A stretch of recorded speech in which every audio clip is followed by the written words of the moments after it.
G'day everybody and welcome back to the channel. I've got two rifles in front of me today, both for 22-250s. That is the Weatherby Mark V that I picked up just before Christmas, and the Ruger American. Why I've got the Ruger American, just follow along. I did some we're doing some load development for the Mark V.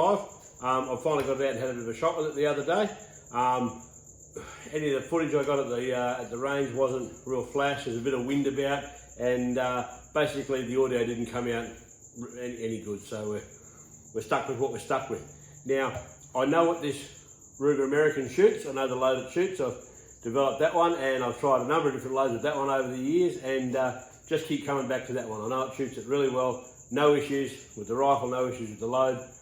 Very, very, very effective. So this one's a new rifle. We'll done some load development for that, and ideally what I'd like is a load that both the rifles will shoot. Oops. That way I don't have I don't have to have two lots of different ammunition here and there, because that can just be a sort of a pain in the arse. You have too much money tied up and everything. So we'll have a look at the results I got. Quite interesting, and everything sort of went well, and we'll make up our mind as we go along. So hang around for the ride. Right, and this is what we've loaded up for our test loads. Okay, Winchester large rifle primers. I get them because you can get them. Every now and again CCIs are a bit in short supply, and that Winchesters you seem to be able to get them all the time. So, and they'll do, and they make the things go bang, and I'm happy enough with that. ADI 2206H powder. Some guys use 2208, some guys use the other powder. I like the 2206H because you can I load that in your 204, 223s like it, so you haven't got all these different types of powders stuck in your cupboard. Okay, now I'm loading two different projectiles. Got the Sierra Game Kings, number 1365, so 1365K, sorry. The K stands for 1,000, because you buy these, you can buy these in little the little 100 packets for about $50 something, or you can buy this 1,000 box for 175. And they're a really nice little projectile. They're a little boat tail soft point. I'll try and give you a look at that. There it goes. Little boat tail soft point pill there, and where is he? There he is. Little 55 grain soft point, and they hit really well, and they fly pretty consistently. Sometimes the downside of loading these, if you're measuring the length, you can get a bit bent out of shape, because they sometimes do throw an inconsistent length. That soft point on the top sometimes gets a little bit flattened out, and it makes the overall length of the cartridge shorter. So sometimes you get inconsistent lengths. This is hunting ammo, and honestly, it doesn't seem to worry it. It doesn't seem to worry the rifles that if the things are like half a mil short or something, they don't care. And also we're using the 55 grain Hornady VMAX. They're a nice little projectile. They're a flat base 55 grain ballistic tip type projectile, a little a little red nose on them, and they go really well too. They go really, really well. I've knocked pigs over with those things that kills them stone dead. Okay, so we've shot 3-shot groups with both rifles. We've got I think we've got 4 different charges for each powder. We use the same powder charge, just basically change the projectiles. Okay, and we've got it for each rifle. So it's a bit long and drawn out, and the brass we're using is whatever I've got. I know there's some cellular and bellet, I know there's some Winchester, I know there's some PPU, could be anything else in there. Whatever I find, I really don't think it makes that much difference what brass you use. It's hunting ammo, and it'd be really nice if you had La Pour brass, but every time you drop one of those, you drop the $2 coin. So there we go. So let's get into it. Rightio, before we have a look at the results that we achieved at the range, I want to have a very, very, very brief talk about reloading processes. Now, good publications and information, a lot of that's on the internet. You can find that, that's not that hard. I always have a copy of Nick Harvey's book and the old ADI book, okay? Yeah, that one, I'm not loading new calibers, so there's nothing flash in these. And I always keep these in the shed because sometimes the internet's a bit dodgy over here, so I use that and use that one and cross-reference it with that one. And that just gets your charges pretty right. And ADI is not gonna throw you to a point where you're gonna be blowing your brains out, because everything's on hard copy, will just come back on them, so they won't do that. Okay, now with trim length on the brass, in these books you'll find a trim range. I always trim it to the bottom end of the range. That way you've got a little bit of play with the brass when you're cycling it, when you're cycling your ammunition. It's got to fit in your rifle. It's got to fit in your rifle. And that brings me to my next point. When I set an overall length for a cartridge, I don't go chasing the lands. I think that's, again, this is hunting ammo. This is not precision competition ammo. It's hunting ammo. You don't need to be up against the lands. You'll get sufficient hunting accuracy. I couldn't even tell you the jump to the lands. I don't do it. What I do, I'll get like some factory ammunition, and factory ammunition will cycle through every rifle. Like you can take that factory ammunition, you can take it to that rifle, to that rifle, to that rifle, and in theory that will cycle through them all without a drama. So that's pretty good. So I had some factory ammo with my old 22-250. The old Ruger American. I take 20 of them, I measure them, get an average, and that will cycle through. It will cycle through your action, and it'll fit in your magazine. A lot of these magazines, you set the length to what you want, the cartridge won't fit in it. So what do you do then? If you go chasing the lands, you're up against the lands all the time. Something happens, it's a bit long, jam. You're at a million miles from anywhere. You're not in a competition situation. You're a million miles from anywhere. Rifle, jam. What do you do? You miss that shot of a lifetime. You miss the target that you've gone out to actually get, and it's just a waste of time. So I don't touch the lands. That's all I'm going to say. And these things will all fit. They're all the same length. And I try these in the new 22-250. They cycle through fine. So we're away. So let's have a look at the results we got. Rightio, some results from our little range day the other day. Yeah, not bad at all. So we took the Ruger American out first. We gave that a run first, and we shot our two different projectiles, each with the same 4 powder charges in them. Okay, so 55 grain Hornady VMAX, the little 3-inch targets here. 1.4 at 35 grains, 1.45 inches. That's not bad. That's like 0.4 something of an inch there. That's close. That's more than likely me. Bit of wind on the day, a little bit of crosswind. We had a little bit of crosswind. We had some couple of rain squalls. So, but as I say, play the cards you dealt. The load we use. This is the load I keep coming back to. Now we've got 0.74 of an inch, 55 grain hollow point. 55 grain VMAX. With 35.5 grain with a 2206, 0.74 of an inch. Those two there are 0.23. So yeah, I'm giving that a tick straight away. So that's the one we use. So I really don't want to change that. Yeah, you're silly if you do. Now we go down a bit here. 1.26 for 36 grains. Then again, that may have been me. Who knows? But measure them as they fall. But these two are sitting on top of each other. They're 0.33 of an inch. So that's a winner. And we go over here to 36 grains, which is a full grain above recommended max, and that can be a bit of a dark area. And that's a 0.72 of an inch. So this it doesn't look like it really matters around those 4 charges there that you with this Ruger American. It doesn't really matter because it'll shoot them.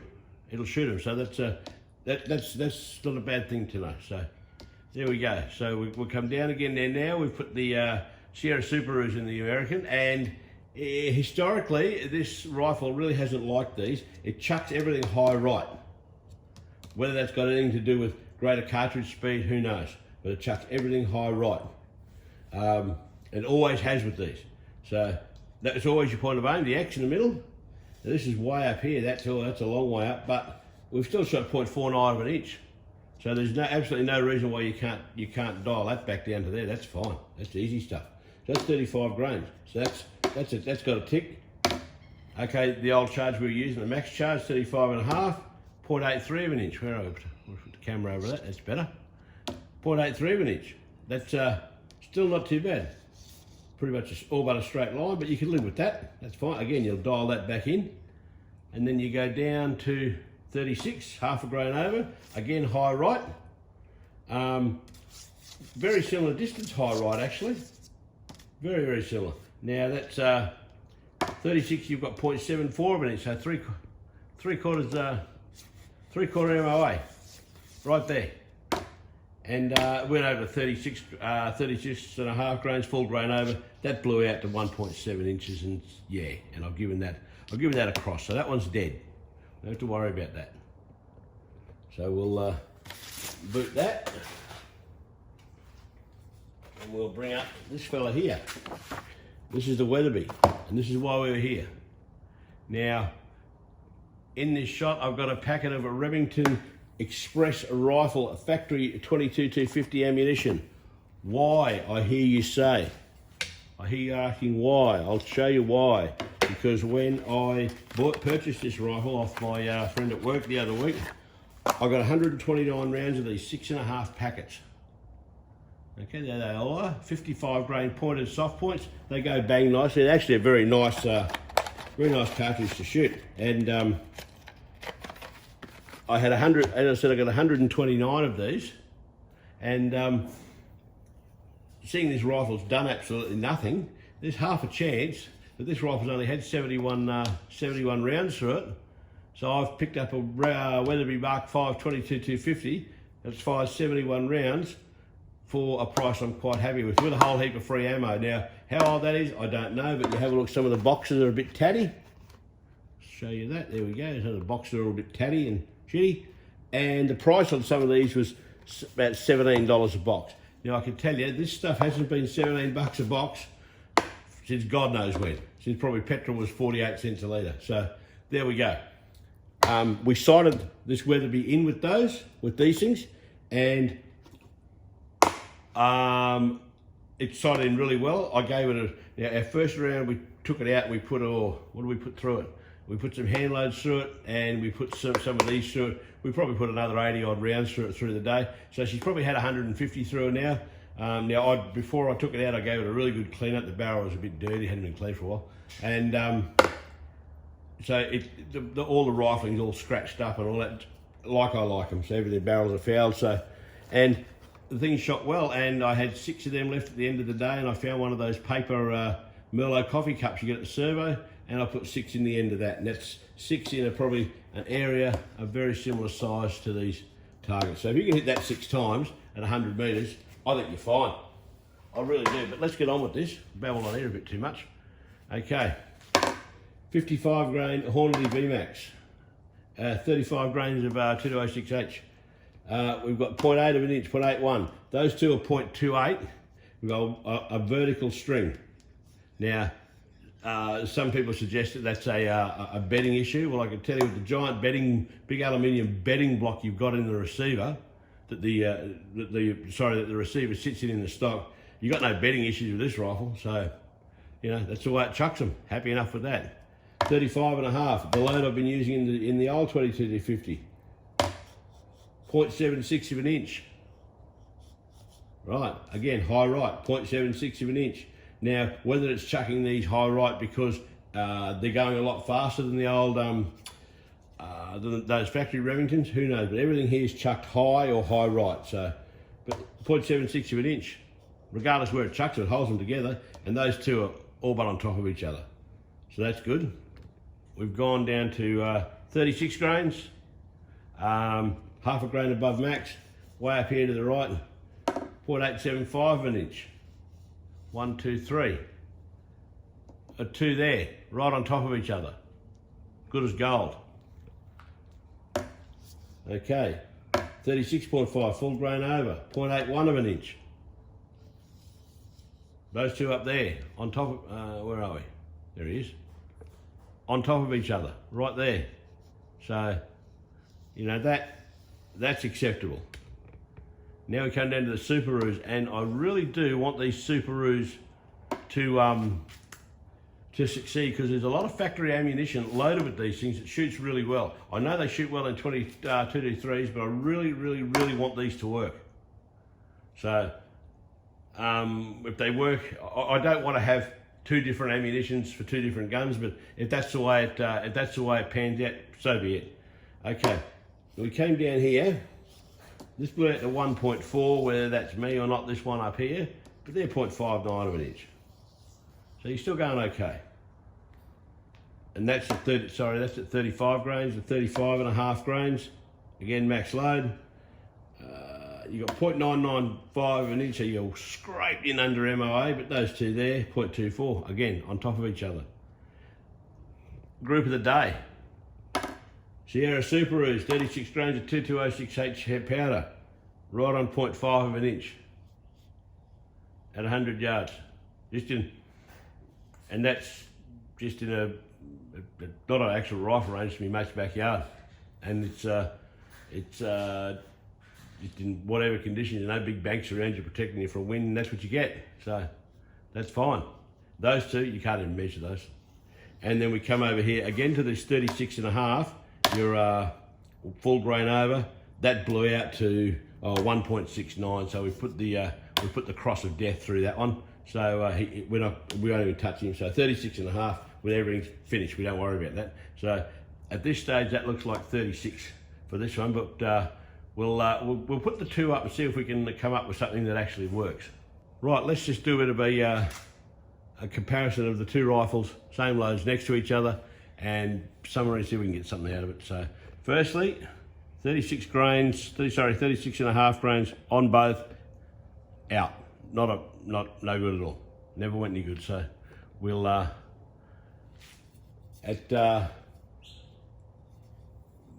are we? 35 grains, 145.8. So this what do you call it? Weatherby Mark 5. It seems to like most things.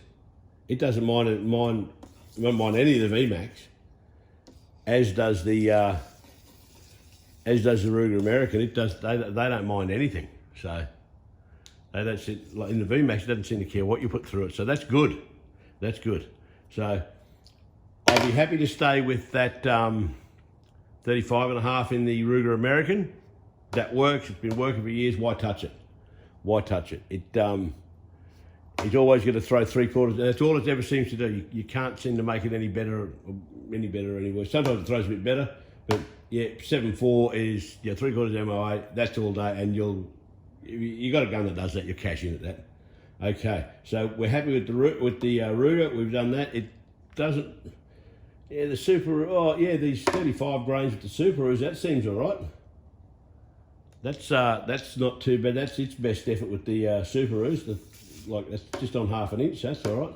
And 36 seemed all right there too. So we stick that up against the Ruger. Against the Weatherby.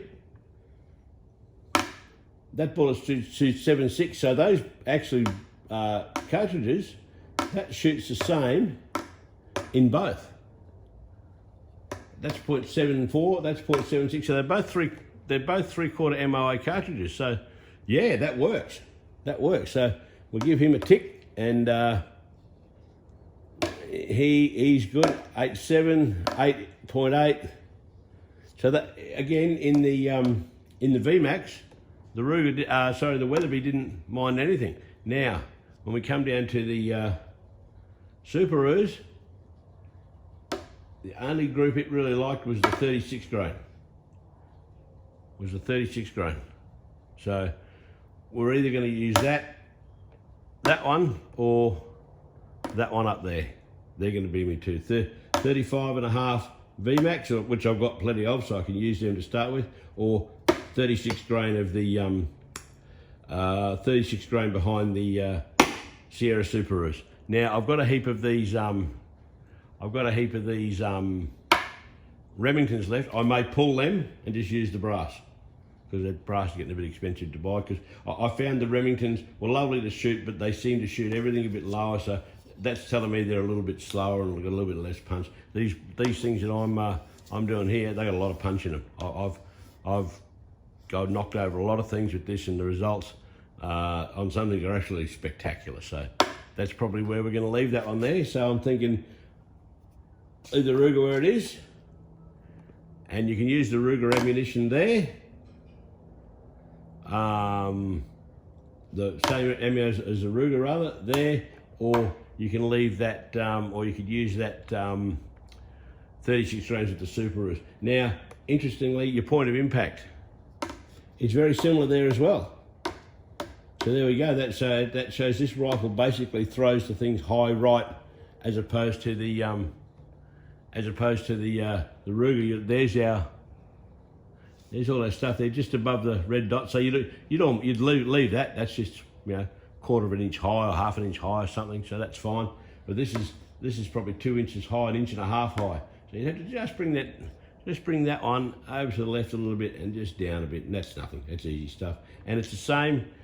It's the same down here, a bit higher to the right. So yeah, probably 2 clicks to the left, and maybe 4 down, and that's all you do. You leave that, and that should drop your impact about on the point of the top there. So that's fine. So there we go. We'll wrap this one up.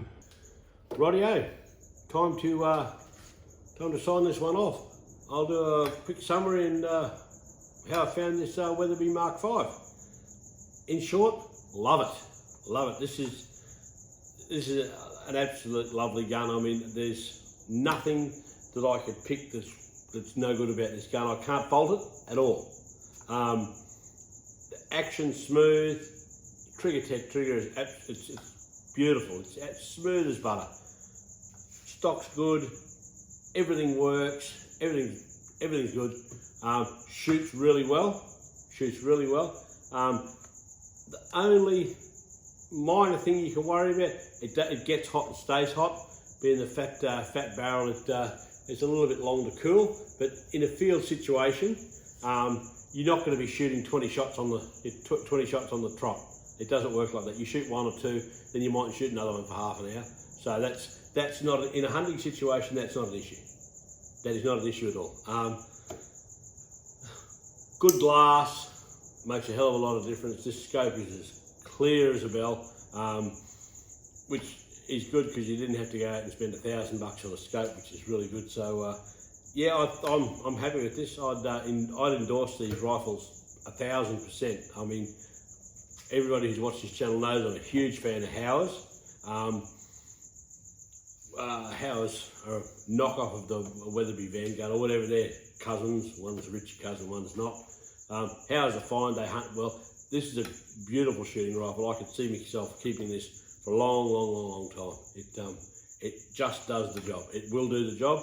I cannot wait to get it out in the field and really stretch its legs and put it through its paces. Because it's all well and good to sit there and punch holes in bits of paper, but hanging out, doing the thing out in the paddock, out in the bush, way out west, that's where these things are make them or break them. You know, you can have the best gun in the world, if it doesn't do what you want it to do out there, it's not worth shit. So there we go. That's it. Job's done. Done and dusted. We'll put this one to bed. You can tell your wife. You can tell your girlfriend. Hey, you can tell them both. Doesn't matter to me. Just go 2 clicks up. Ta-da.